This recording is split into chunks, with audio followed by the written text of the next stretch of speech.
This is Top Fighter 2000 MK8. It's a fighting game for the Sega Genesis that lets you play as all your favorite heroes like Ryu, Goku, Cycle, Geese, and of course the most famous fighting game characters, Joden and Muhammad Ali. In case you haven't figured out what you're looking at yet, this is a bootleg game. None of the IP holders of these characters signed off on this. Muhammad Ali and Michael Jordan didn't give these guys permission to use their likenesses, and Sega didn't approve this game's release. This is a very illegal video game. The character sprites here are taken straight from different games without any regard for consistency. At first glance, you'd almost mistake this for being some kind of Mugen for Genesis, but you're not going to be seeing any perfect recreations of Ryu from Alpha 2 or dumb nonsense like Broly indiscriminately exploding the screen. The gameplay here is as basic as it can get. You've got two buttons, a punch and a kick. Each character has about 3 specials and everyone has a super. Controls feel stiff and floaty and hitboxes tend to be wonky, but I would describe the game as mostly functional. Mostly. Like, there's a pretty terrible glitch where attacks don't come out if you hit punch while holding forward. So, let's say you want to throw a fireball. You've got to do the quarter circle motion, return the stick to neutral, and then hit the punch button or nothing will happen. That's pretty fucking annoying, but it also means that if you do the input a little too quickly, you'll briefly leave yourself open like a chump. Also, blocking doesn't seem quite right in this game. It kind of feels like you just get stuck blocking, I guess? I don't know, it's a little hard to explain. It doesn't matter because we're not here to talk about Top Fighter today. No, we're talking about bootleg fighting games, and we've got a lot to cover. Will you guys suck me off until I come all over your faces?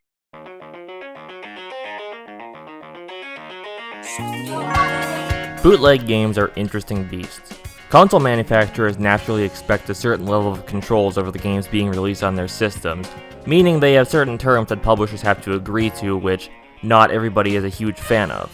So back in the day, you'd have companies like Tengen, Wisdom Tree, and even EA figuring out how to bypass lockout chips on the 3rd and 4th gen consoles so they could release whatever the hell they wanted on those systems without interference. But the games these American companies were putting out unlicensed were generally identifiable as real video games. Sure, they'd sometimes put out games that were weird and really bad, but that ain't shit compared to the stuff coming out of countries like Taiwan, Brazil, or Hong Kong. Those are the fun ones, and those are the ones we're going to be taking a look at here. Bootleg games like these have such a mysterious energy to them. Nobody really knows who makes them, and whatever the hell these guys were thinking during the development process, we can only guess at. I've been interested in these games after learning about Sonic stuff like Somari and Sonic 6 back when I was a teenager, but in recent years the sheer number of bootleg fighting games have caught my eye. As a sadistic asshole that loves nothing but enjoys getting my friends to play horrible games with me, actually, no, that's staying in. I needed new torture devices, so I looked into all this crap. So, with the preamble out of the way, let's take a dive into the weird-ass world of weird-ass bootleg fighting games. Well, fuck, okay, this one's actually pretty radical. Neither VR Fighter and Tekken 2. This video isn't just going to be me making fun of typos, I swear. Neither of these games are really a part of my wheelhouse, but I can tell they actually put a lot of effort into recreating the Virtua Fighter, Tekken, and even Fighting Viper's characters for some reason here. At first glance, it looks like a hack of the Genesis version of VF2, but it is actually running on a custom engine with completely original sprites. So it doesn't control nearly as smoothly as that game. This is the bootleg we're talking about. The control's stiff as a fucking corpse, attacks feel stubby, hitboxes are wonky, and jump arcs are floaty and bad. However, you can see they really went out of their way to recreate stuff like Kazuya's spin kick, and it even works how you'd expect it to. I mean, I assume it does. Again, I don't really know shit about Tekken.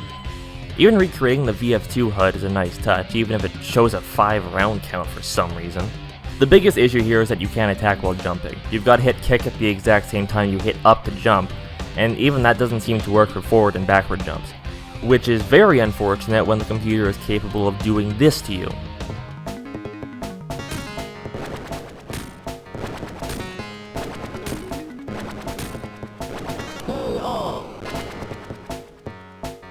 Yeah, I don't know. It doesn't feel the best to play, but I still like this one a bit. It's hard to guess what the intention behind a lot of these games are, but I definitely get the impression that there's some real passion behind this one. A for effort. Gold star. Nice call. Yeah, it's a remake of Dragon Ball Final Bout. I thought it'd be pretty funny if this one ended up being better than the actual game, but ironically I think I would have had more fun if I just played that one instead. It opens with a pretty nice facsimile of the real game's FMV intro, and even the menus are a one-to-one recreation down to keeping in the Versus Man button. The character select portraits don't fare quite as well, however. Holy fuck, Vegeta, you gotta stop working out at the library, your brain's about to explode out of your fucking skull. The graphics are taken from various Butoden games on the SNES, except for Kid Goku, which looks like a custom edit. Final Bout actually shares the same engine as Top Fighter. Not an uncommon practice for these bootlegs, but I assumed that would mean it would play similarly until I got blown the fuck up within 3 minutes of starting the game. So we've got 3 buttons: punch, kick, ki blast, and we've got a meter for ki moves. There's at least 3 ki attacks that seem to be universal. Your normal ki blast costs 10 meter, your larger one with 3 shots costs 30, there's a super that costs 50, and finally there's a power charge when you inevitably blow your wad throwing fireballs around. The best way I can describe the gameplay is that everybody controls like a fish flopping about on land. The game feels just as stiff and floaty as Top Fighter, minus the punching forward glitch that's gone, but shit also just feels slower here than in that game, which is a death sentence because the AI acts like it's on crack. It's one of those situations where the AI just does whatever it wants, throwing tons of stuff out frame perfect and playing way more aggressively than I think it's even possible for you to replicate. They tend to get up in your face a lot and there isn't really much you can do about it, so I found that hanging back and blowing these guys up by spamming the super move is the best way to cheese them. However, there's a problem. Remember how I said you tended to get stuck blocking in Top Fighter? Also, blocking doesn't seem quite right in this game. It kind of feels like you just get stuck blocking, I guess. See, I did say that. Well, Final Bout has the same issue, and here it's actually worse. While I was writing this, I actually had to boot up Final Bout to make sure this was real, that I wasn't just crazy and bad at the game, but no, this actually happens. The way blocking works in these games is that if you hold back to block during the opponent's attack, you are stuck blocking until the entirety of their attack finishes. It's not like how block stun works. You get stuck even if the attack doesn't connect. You can't do anything while you're in the block state, which is a big enough problem when the opponent is pressuring you and you're trying to punish them, but the input for the super is a half circle forward. So that means if you try to throw it out while your opponent is in the middle of an attack, you'll get stuck into the block state. Like, holy fuck, that's a level of clunk I wasn't expecting from this game. Even with all that nonsense in mind, limiting it out and turtling is still pretty effective against most of the cast. All except for Goku apparently, who I spent 10 minutes mirror matching against because the AI was able to use an instant transmission move that I have no idea what the command for is. Boo went down like a chump immediately afterwards and that was the end of it, but I can't help but feel like a chunk of my soul died while playing this.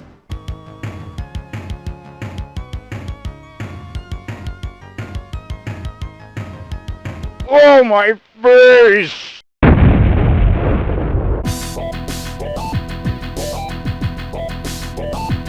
Huh, Bootlegs on TurboGrafx, that's a new one. It's not a bunch of bullshit either, it's an original IP this time.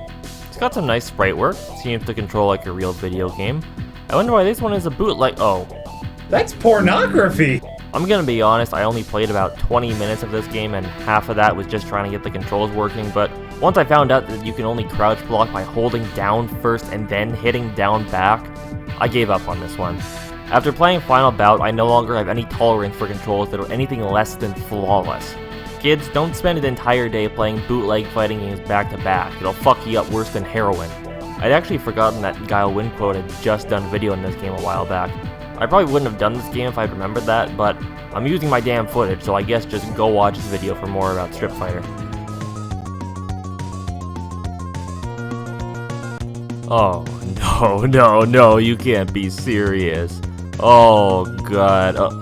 The king is returning, but the whole world is situated at Sword's Point, and the war is on the verge of... Okay. Okay, so I actually know little to nothing about The Lord of the Rings. I saw the first one on a bus when I was 16, and I can't say it stuck with me all too well, but the idea of a Lord of the Rings fighting game is just too stupid for me to not look into. And you know what? Would you believe this is the best fucking one of these I played for this video? Whew! Whoa now, don't you be flexing your UI game too hard there, you bastards.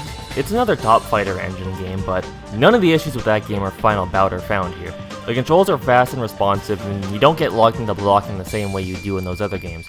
There's some wonky shit every here and there, but like, it actually plays like a real game. All the custom sprite work here looks quite nice. I'm actually shocked that Aragorn and Legolas are recognizable. Frodo not so much, and I don't know if the other 3 characters are accurate representations of characters from the movies, but that's fine. At least the game didn't make me feel absolutely miserable, unlike all the games coming up. That might all be due to the game supposedly being a sprite swap of a game just called Chinese Fighter.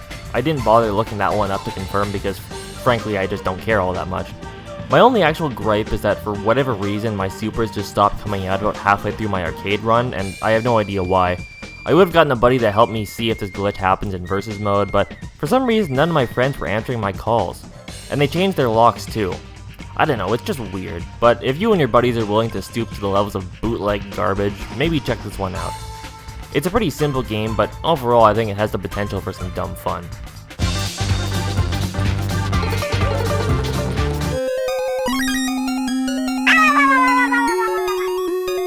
God damn you, game, why would you do this to me?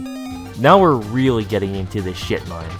There's a reason you don't see many fighting games on the NES outside of like Karate Champ, and it's because you can see the damn thing shitting itself trying to render these big ass character sprites. Look at this, huge chunks of the characters' bodies are flickering and like a third of Mario and Luigi's bodies have a different palette. Come on! For what it's worth, I'm shocked this game is as functional as it is. Inputs work, throws work, it almost has the makings of a competent fighter, but I know damn well that the NES was capable of much more fluid movement than this. Everything is so fucking slow and choppy, and why the hell do normal attacks ricochet you backwards so far? But what really makes this experience fucking dreadful is the music. There's nothing worse than bad NES music, and some of the tracks here are so screechy that it feels like somebody's shoving pins into my cochleas.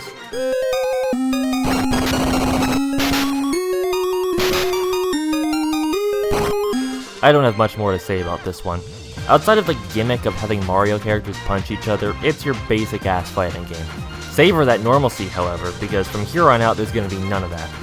From here we have to plunge into the depths of NES hell.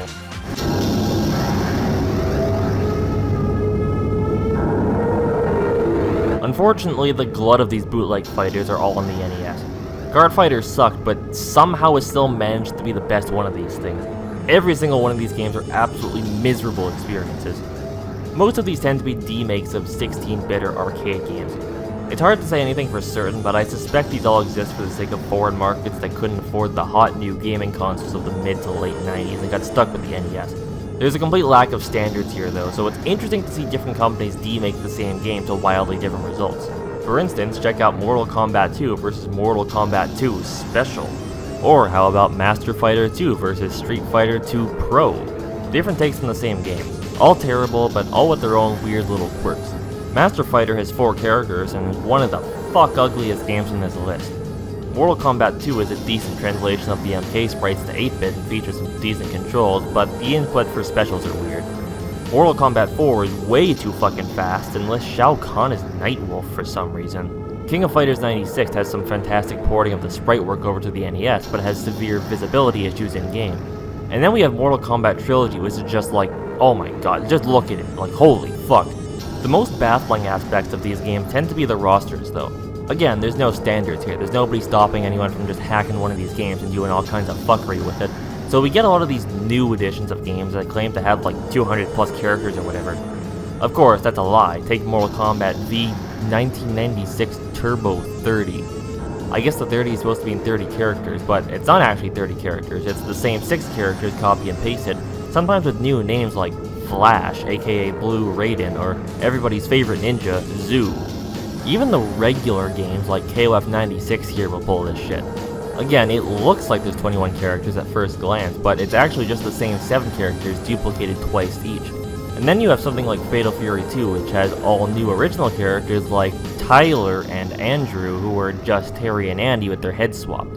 Now that's what I call character design. But my absolute favorite of all these fucked up rosters is in Mario Street Fighter 3 Turbo, featuring a whopping 56 fucking characters including Cool Blanca, Fat Ryu, Bald Guile, and the worst fucking Mario sprite I've ever seen in my life. Oh my god. Words fail me. I can't even believe this is real. And then there's Dream Fighter by Caltron.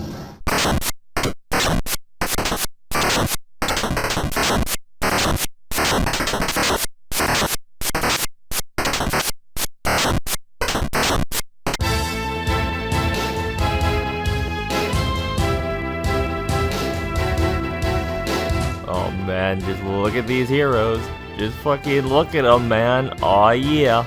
This is World Heroes 2 on NES. The true final form of the bootleg fighting game.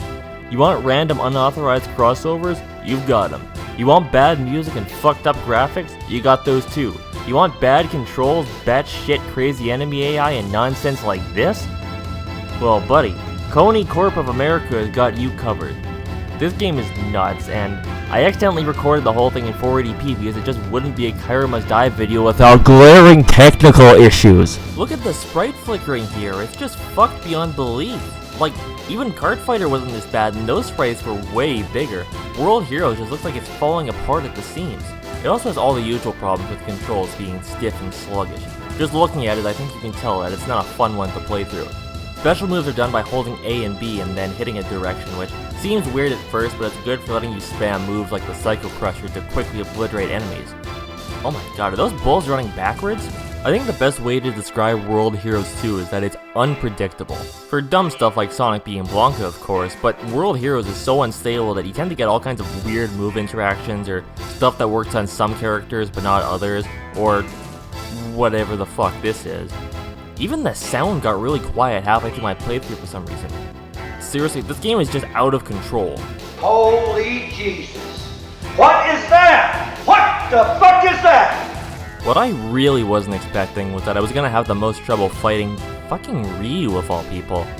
I had to try out a few different characters and strategies, from spamming the shit out of Psycho Crush with Bison or hiding on the ceiling and laming it out with Sonic, but none of that was any good until I switched to Ryu himself and just started spamming fireballs, and that's what got him in the end. Great stuff, love to see it.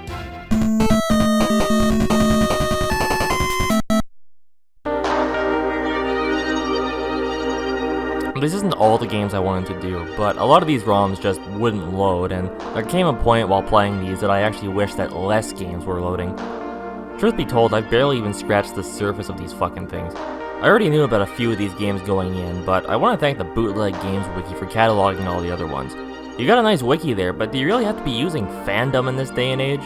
While I was looking up games to play for this video, I got curious if there were any bootleg fighters released on consoles from after the 4th gen. But the best I could find was a Tekken 3 hack that had everything unlocked from the get-go and some kind of rock, paper, scissors game? Well, I guess that's kind of like a fighting game. Let's check it out. Oh. That's pornography!